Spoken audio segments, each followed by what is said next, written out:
Welcome, adventurers! I am the Rambling Bard, and today we're going to be unboxing some Originals Trading Company sunglasses. Now, as you can see here, I actually started to open it up with my knife, and then I thought, you know, I've never done an unboxing video, so let's give this a shot.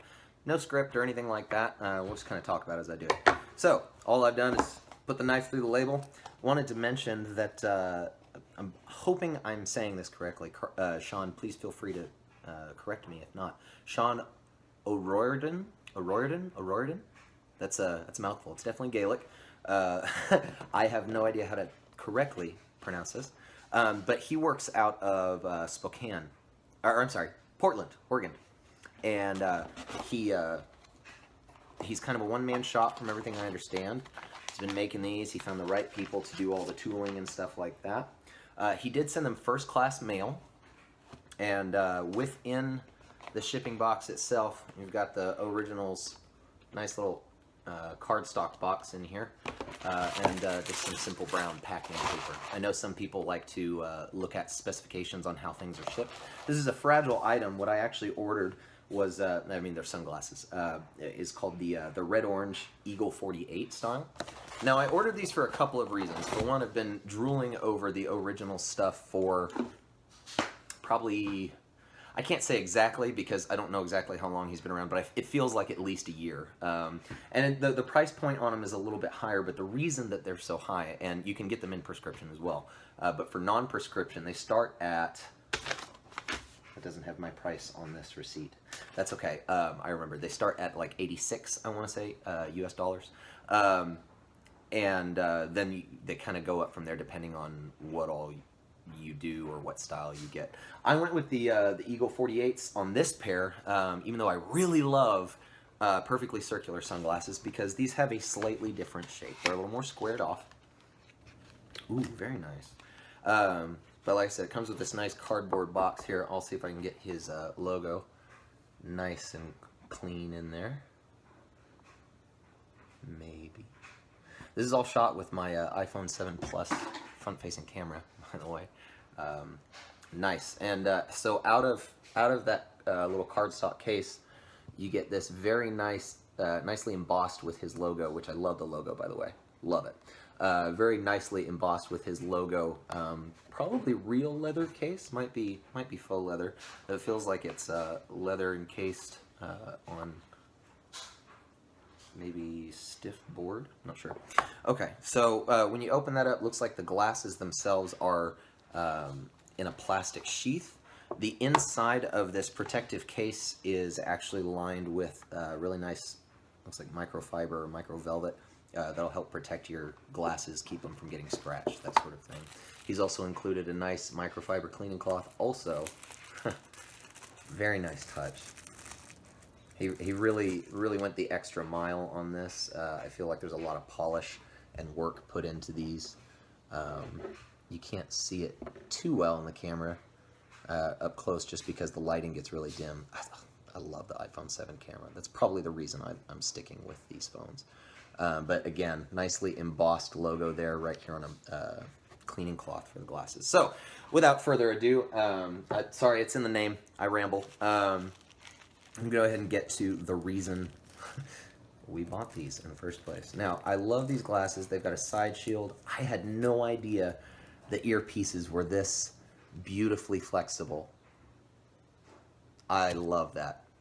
One of the biggest problems I've come across in the past with any kind of sunglasses that have these wraparound behind the ears is those wires are stiff, and unless you get them perfectly adjusted to your head, it's going to hurt. They're going to start digging into the back of your ears. I suspect, now I don't know because I haven't worn these yet, but I suspect that extra flexibility will keep these from putting too much pressure on there because it's not like it has a crap load of resistance either. With a little bit more force, I could probably get it misshapen. Now they're bent out a little bit here. You may notice. That's not something I'm going to personally worry about because I have a big head. I have a wide head and a bigger round too. So I wear very, very large hats. I actually used to be a hatter, so I know exactly how abnormally large my head is. And that's my only real concern is I know that I've got a big head. Jokes about ego notwithstanding. Look at the beautiful reflective tint on that.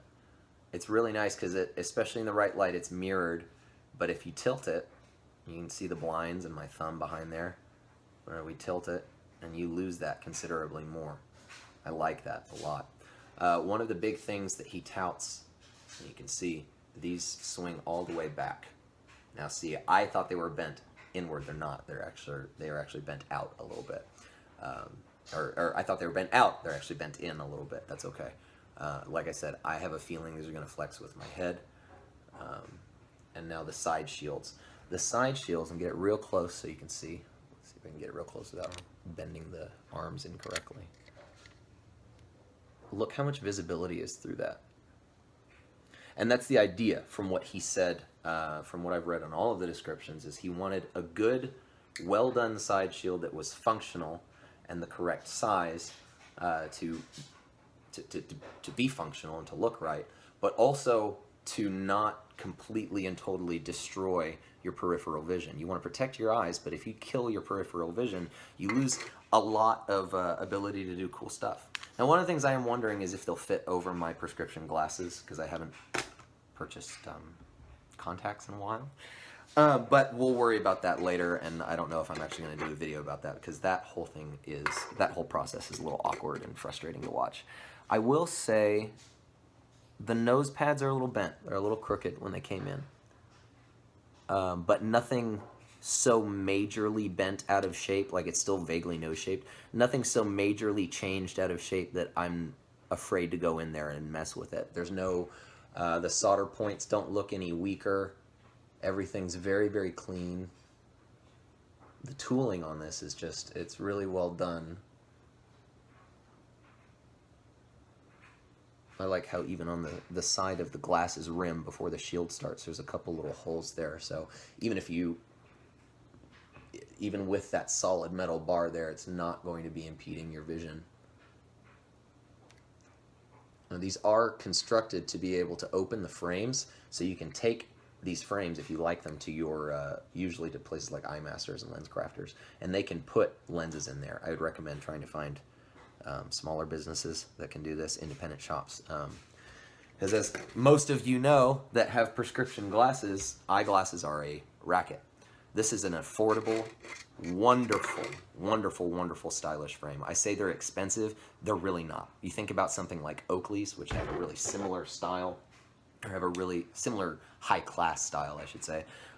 Or if you think about even just buying prescription glasses at somewhere like Lens Crafters or Eye Masters, if you were to look on the shelf, the lowest price frame you're going to find without asking for the budget stuff is usually around $100, $120, depending on the market that you're in. These come in at less than that, and then you can take them to those places and have them make prescription lenses for you. Now, he can do prescription lenses as well, I believe, but I'm not certain on how all that works. I just went with off-the-shelf stuff that I can wear with my contacts. So, last but not least, the Rambling Bard has rambled too much. Out of the box, no adjustments, anything like that. We're just going to put them right on my head. See how they look. Now, even with the crooked nose pieces, these sit pretty nicely. I love that side shield. I can still see through it. Wow. I really like these. They will be more comfortable after I've adjusted the nose pads, which I'll do not on camera because nobody wants to sit there and watch that fiddle. But even with the nose pads a little bit crooked, shaped for somebody who's maybe had their nose broken once or twice, these look not too shabby.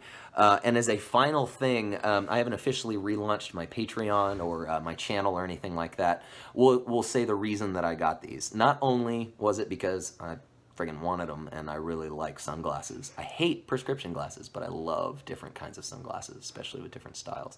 I got these because I'd been drooling over the originals, like I said, for a long time. Beforehand, I'd always wanted kind of what these are modeled after, and what his round sports are modeled after as well, to my knowledge, is basically your old school welding goggles or welding glasses. They'd have very dark green tinted glass, and you would see metal side shields like this. The other main reason, and this is actually kind of a reveal for my channel and a reveal for stuff that the Rambling Bard me, is doing.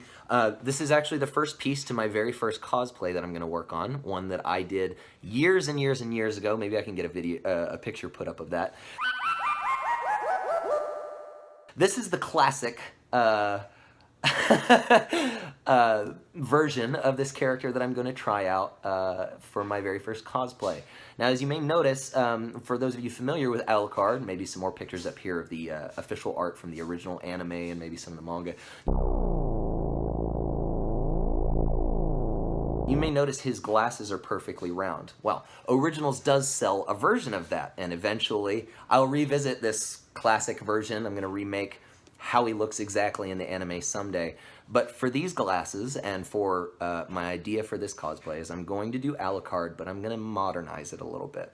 The idea behind, I think, his character design in the anime is essentially he's a vampire that woke up and is kind of enslaved, kind of imprisoned by this vampire hunting organization, right? And it's a paramilitary thing, but it's in present day.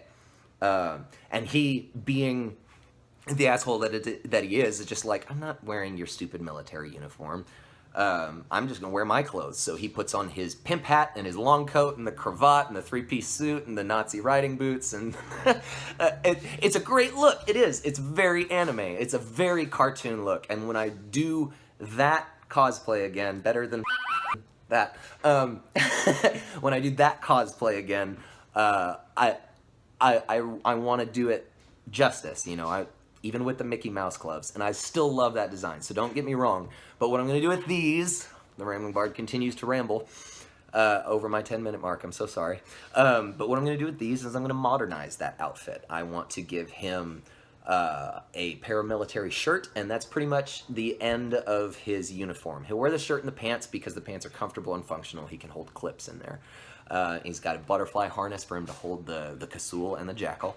And instead of the red, you know, cloth pimp coat, something a little more muted, we're going to go for an oxblood trench coat. And the pimp hat is going to be toned down considerably too. Maybe kill the brim a little bit by 1.5 inches or so, and make it more like a classic gambler. Still that nice oxblood color though, because it's got to match the coat. Mickey Mouse gloves are going to go! No more Mickey Mouse gloves for this look. They're going to have tattooed those seals right on the backs of his hand. Now I know that apparently has some calling to maybe some other animes where they do that. This isn't necessarily from that. I'm very poorly versed, actually, when it comes to anime. I'm a terrible anime fan. That's another video, though, folks. Yeah, and there'll be a few other tweaks to it, maybe some Oxblood Doc Martens. The guns will stay the same if I can ever carry those at conventions. Some conventions are like, no guns. But the idea behind it is, when you look at a silhouette, I want you to be able to go, yeah, that's probably the same guy. And then when the lights come up, you go, oh, I see what you did to it. Neat.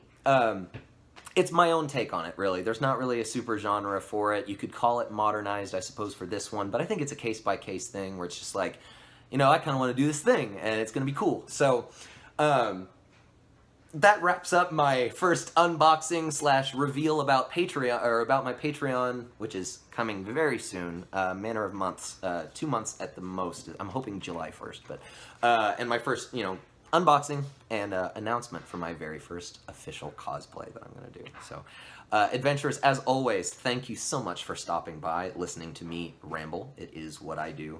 And in closing, as I always like to say, the world and your life is a series of choices between love and fear. Choose love. Bye, adventurers. Till next time.